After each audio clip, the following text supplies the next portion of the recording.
Montre-moi où tu mènes paître ton troupeau, où tu te reposes à midi. C'est ici que nous en sommes restés, c'est à partir d'ici que nous reprenons. Mais avant d'examiner cette vision et ces paroles, rappelons un point, à savoir comment les visions précédentes peuvent-elles s'appliquer à nous spirituellement selon les désirs et les vertus de chacun. Une fois ces visions-là bien comprises, si toutefois cette grâce nous est faite, nous parviendrons plus aisément à une claire intelligence de cette vision-ci. Mais ce sera bien difficile.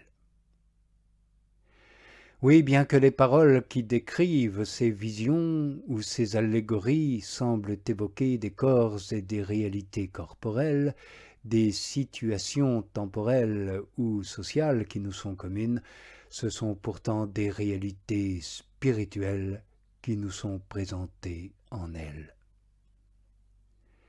C'est donc en esprit que nous devons en rechercher les causes et les raisons. Qui en effet est capable de scruter et de saisir les sentiments et les progrès si nombreux de l'âme par lesquels se manifeste cette grâce multiforme venant de la présence de l'époux.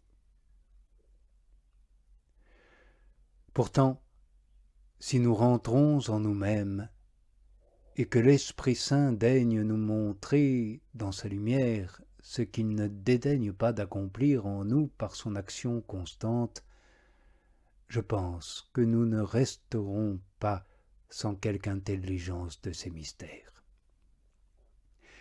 J'ai en effet cette ferme confiance que nous n'avons pas reçu l'esprit de ce monde, mais l'esprit qui vient de Dieu, et ceci afin de connaître les dons que Dieu nous a faits. Si l'un d'entre nous, avec le saint prophète, trouve son bonheur à s'attacher à Dieu, et pour parler plus clairement, si l'un de nous est tellement âme de désir qu'elle souhaite mourir et être avec le Christ Jésus, si son désir est intense, sa soif ardente, sa pensée assidue, cette âme, certes, ne recevra pas le Verbe au temps de sa visite autrement que sous la forme de l'époux.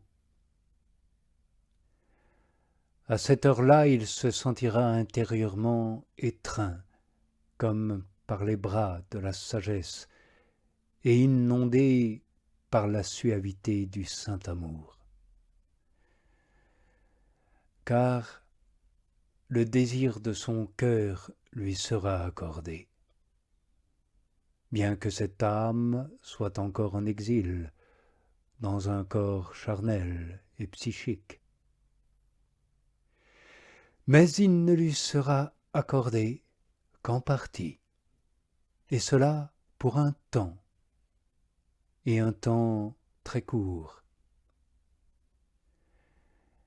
En effet, dès que le Verbe, appelé par l'éveil, les implorations et une abondante pluie de larmes, s'est rendu présent, déjà il échappe à la prise de l'âme qui croit le tenir. Puis, revenant sur ses pas, il accourt vers l'âme qui pleure et le poursuit. Alors il se laisse saisir, mais nullement retenir, car aussitôt il s'envole encore, comme s'il lui glissait d'entre les mains. Que l'âme fervente insiste par des prières et des pleurs, il reviendra, et ne la frustrera pas du souhait de ses lèvres. Mais de nouveau il disparaîtra, et ne se laissera revoir que si elle le réclame encore avec un désir aussi total.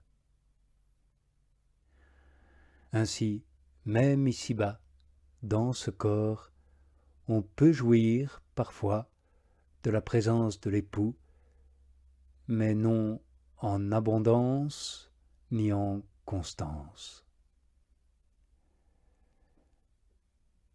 Si sa visite nous réjouit, son va-et-vient nous chagrine. Et la bien-aimée doit supporter ces vicissitudes jusqu'à l'heure où, déposant pour toujours le fardeau pesant du corps, elle aussi s'envolera, emportée sur les ailes de ses désirs.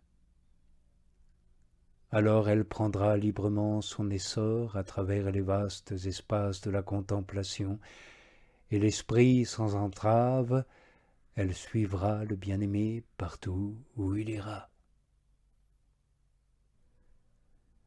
Pourtant cette présence, même passagère, n'est pas accordée à toute âme, mais seulement à celle dont l'intense ferveur, le désir passionné et la tendre affection attestent la beauté. Celle-là est rendue digne de cette faveur par sa constance, sa patience. Et le Verbe, pour venir la visiter, se revêt de splendeur, prenant la forme de l'époux. L'âme qui n'éprouve pas encore de tels sentiments, mais qui se souvient plutôt avec regret de ses actes, disant à Dieu dans l'amertume de son âme, ne me condamne pas, ou bien celle qui, séduit et enchaînée par sa propre concupiscence, est encore en butte au péril de la tentation, cette âme-là, dis-je, ne requiert pas encore l'époux, mais le médecin, le maître, le compagnon de route. Elle n'obtiendra donc ni baiser ni étreinte, car elle n'en a pas encore le besoin, ni même la force d'en supporter la brûlure. Mais elle recevra seulement des remèdes pour ses blessures, des soutiens pour sa faiblesse, à savoir de l'huile et des onguents, et de douces paroles. N'est-ce pas ce que nous ressentons bien souvent et dont nous faisons l'expérience dans la prière, nous qui sommes encore tentés chaque jour par nos passions présentes et touchés de remords par celles du passé? Ô Jésus miséricordieux, de quelle amertume ne m'as-tu pas délivré bien des fois par ta venue?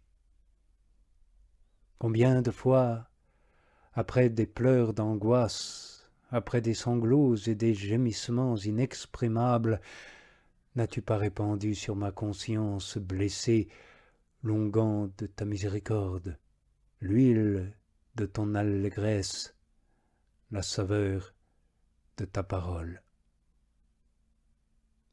Combien de fois ma prière, commencée au bord du désespoir, ne m'a-t-elle pas vu repartir exultant et plein de confiance en ton pardon? Oui, les âmes qui éprouvent de tels sentiments savent bien que le Seigneur Jésus est véritablement un médecin, un ami, un compagnon, un maître, lui qui guérit les cœurs meurtris, soigne leurs blessures et instruit les pauvres. Ceux qui n'ont pas fait cette expérience, qu'ils croient du moins ce qu'il en dit lui-même. L'Esprit du Seigneur m'a oint, il m'a envoyé porter la bonne nouvelle aux pauvres et panser les cœurs meurtris. Et s'ils doutent encore, que du moins ils s'approchent et en fassent l'expérience. Ainsi ils apprendront par eux-mêmes le sens de cette parole. C'est la miséricorde que je veux et que j'apporte, et non le sacrifice.